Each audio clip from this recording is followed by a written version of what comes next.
ಅತ್ತೆ. ದಿಗುಗೂ ಮಾಣಿಕ್ಯನ್ಗೂ ಮದುವೆ ಮಾಡಿಸ್ತೀನಿ.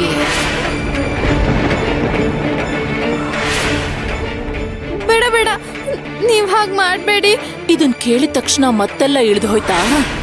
ಆದ್ರೆ ಇದೇ ನಡೆಯೋದು. ಬರ್ದಿಟ್ಕೊ ನೀನು ಸಕ್ಕು.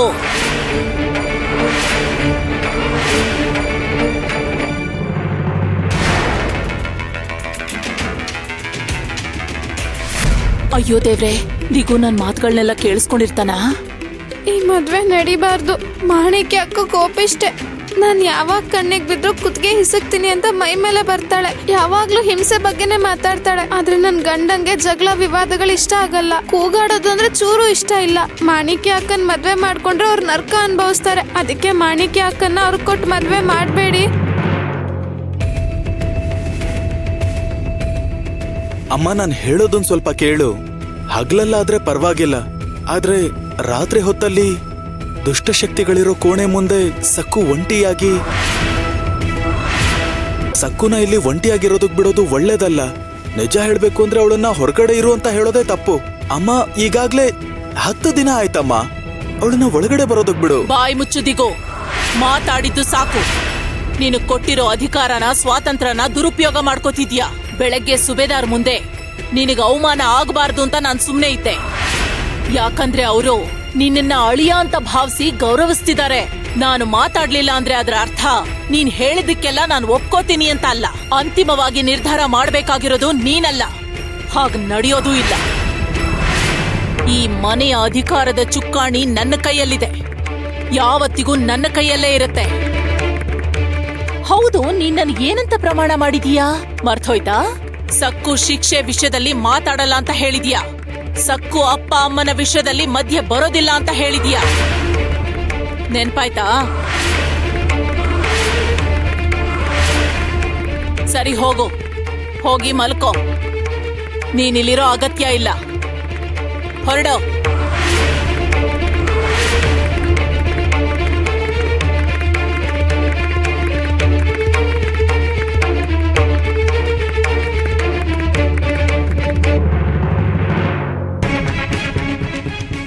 ನಾನ್ ನಿನಗೆ ಹೇಳಿದ್ದನ್ನ ಚೆನ್ನಾಗಿ ನೆನಪಿಟ್ಕೋ.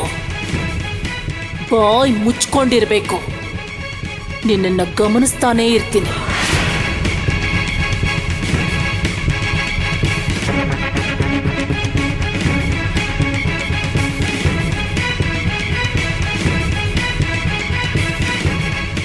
ಪಾಂಡುರಂಗ,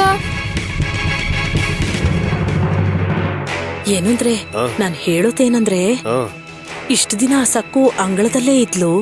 ಆದ್ರೆ ಇವತ್ತು ದಸರಾ ಹಬ್ಬದ ದಿನ ಆ ಹುಡುಗಿನ ಹೀಗೆ ದುಷ್ಟಶಕ್ತಿಗಳು ಇರೋ ಕೋಣೆ ಹತ್ರ ಇರಕ್ ಹೇಳಿರೋದು. ಮಾಮೂಲಿ ದಿನ ದಸರಾ ಎಲ್ಲ ಒಂದೇ ಕಣೆ.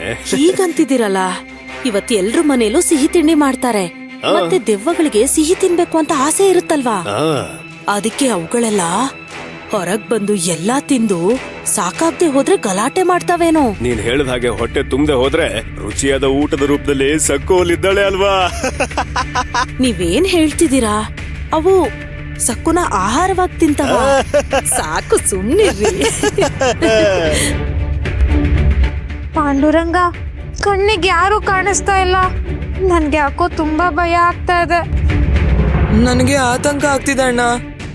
ಅತ್ಗೆ ಮನೆ ಒಳಗಿದ್ದಾಗ್ಲೇ ನನಗೆ ಭಯ ಆಗ್ತಿತ್ತು.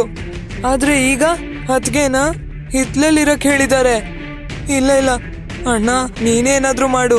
ವಿನು, ನಾನು ಆಗ್ಲೇ ಅಮ್ಮನ ಹತ್ರ ಬೇಡ್ಕೊಂಡೆ, ಆದ್ರೆ ಅವ್ರು ನನ್ ಮಾತೇ ಕೇಳ್ತಿಲ್ಲ. ನಿನಗೆ ಗೊತ್ತಿದೆ ಅಲ್ವಾ, ನಾನೇನ್ ಮಾಡ್ಲಿ ಹೇಳು? ನನ್ನ ಮೇಲೆ ನನಗೆ ಅಸಹ್ಯ ಆಗ್ತಿದೆ.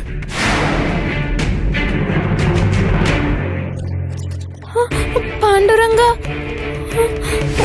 ಪಾಂಡುರಂಗ, ಯಾವ ಕಡೆ ನೋಡಿದ್ರು ಕತ್ಲೆ. ನೀನ್ ನನ್ ಜೊತೆಯಾಗಿದೀಯ ಅಲ್ವಾ? ಅವಳಿಗೆ ಸರಿಯಾದ ಶಾಸ್ತಿನೇ ಆಯ್ತು ರೀ. ಸುಮ್ನಿರೆ, ಅವಳಿಗೆ ಯಾವ ತೊಂದ್ರೆನೂ ಆಗಲ್ಲ. ಅವಳು ಮೈಗೆ ಎಣ್ಣೆ ಸವರ್ಕೊಂಡಿರೋ ಪೈಲ್ವಾನ್ ತರದವಳು. ಎಷ್ಟೇ ಪರೀಕ್ಷೆಗಳನ್ನ ಇಟ್ರು ಸುಲಭವಾಗಿ ಗೆಲ್ತಾಳೆ. ನಾನು ಬಂಗಾರದಂತ ಉಪಾಯ ಹಾಕಿದ್ರೆ ಸೈಂದವನ ಹಾಗೆ ಅಡ್ಡಿ ಮಾಡಿದ್ಲು. ವಿಶೇಷವಾಗಿ ನಾನು ಸುಬೇದಾರ್ ಅವ್ರ ಮನೆಗೆ ಹೋಗಿ ಅವ್ರನ್ನ ಒಪ್ಸಿ ಚಿನ್ನದ ಒಡವೆಗಳ ಸಮೇತ ಮನೆಗ್ ಬರೋ ಹಾಗೆ ಮಾಡ್ದೆ. ಆದ್ರೆ ನಮ್ ದಿಗು ಆ ಸಕ್ಕು ಪ್ರೀತಿಲಿ ಬಿದ್ದು ಚಿನ್ನದಂತ ಅವಕಾಶನ ಮಣ್ಪಾಲ್ ಮಾಡ್ದ. ಅದಕ್ಕೆ ರೀ ನೀವ್ ಹೇಳದ್ ಹಾಗೆ ಅವಳನ್ನ ದೆವ್ವಗಳು ತಿಂದು ಹಾಕಿದ್ರೆ ಸರಿ ಹೋಗತ್ತೆ. ಆ? ಅವತ್ತು ರೇಖೆ ದಾಟಿದ್ದಕ್ಕೆ ಒಂಟಿ ಕಾಲಲ್ಲಿ ಕುಣ್ಕೊಂಡು ಆಶ್ರಮಕ್ಕೆ ಹೋದ್ಲು.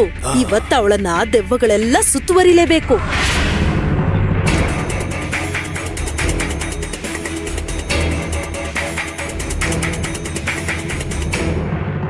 ಅಣ್ಣ, ನನಗೊಂದು ಉಪಾಯ ಹೊಳಿತು. ಅತ್ಗೆ ಸುತ್ತಮುತ್ತ ಇರೋ ಕತ್ಲೆನ ಓಡ್ಸಕ್ಕೆ ನಾವೇನಾದ್ರೂ ಮಾಡ್ಬೋದು ಅಲ್ವಾ?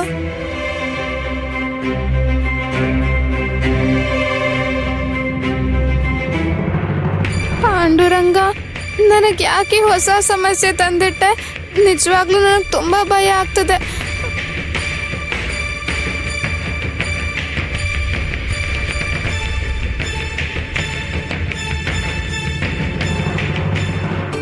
ನೀನ್ ಭಯ ಪಡ್ಬೇಡ ಸಕ್ಕು. ಕತ್ಲೆನ ನೋಡಿ ನೀನ್ ಹೆದರ್ಕೊಂಡಿದ್ಯಾ ಅಲ್ವಾ? ನೋಡು, ಅದಕ್ಕೆ ನಿನ್ಗೋಸ್ಕರ ಬೆಳಕ್ ತಂದಿದ್ದೀನಿ. ಒಂದ್ ನಿಮಿಷ.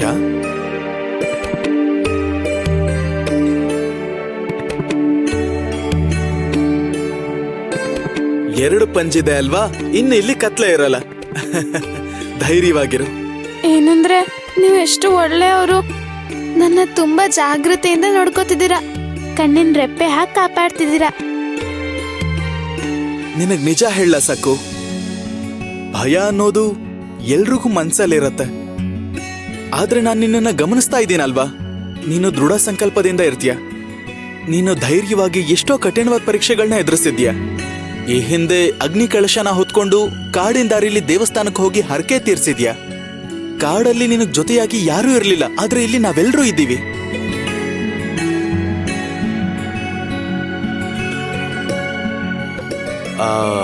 ನಾವ್ ಎಲ್ರೂ ಇದ್ದೀವಿ ಅಂದ್ರೆ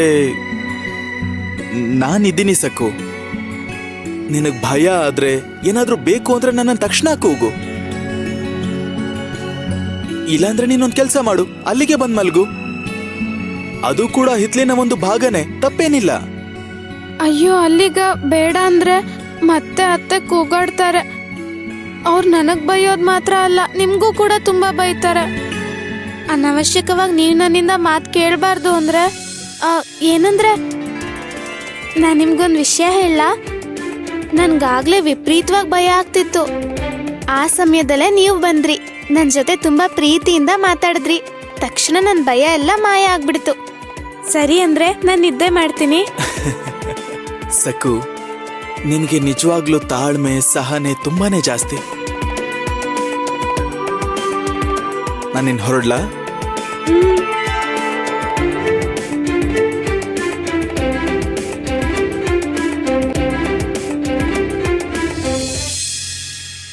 ಏಯ್ ಏಯ್ ಹೇಳು.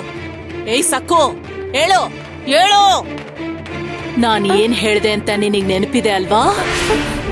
ಒಂದು ವಾರದಲ್ಲಿ ಒಡವೆಗಳನ್ನ ತಂದು ಕೊಡದೆ ಇದ್ರೆ ನಿನ್ನನ್ನ ದಾಸಿಯಾಗಿ ಮಾಡಿ ಬಾಬಾ ಅವ್ರ ಆಶ್ರಮಕ್ಕೆ ಕಳಿಸ್ಬಿಡ್ತೀನಿ. ದಾಸಿಯಾಗಿ ನಿಮ್ಮ ಶಿವಪ್ಪ ಉಮಾ ಅಮ್ಮ ಸೆರೆಮನೆಗೆ ಹೋಗ್ತಾರೆ.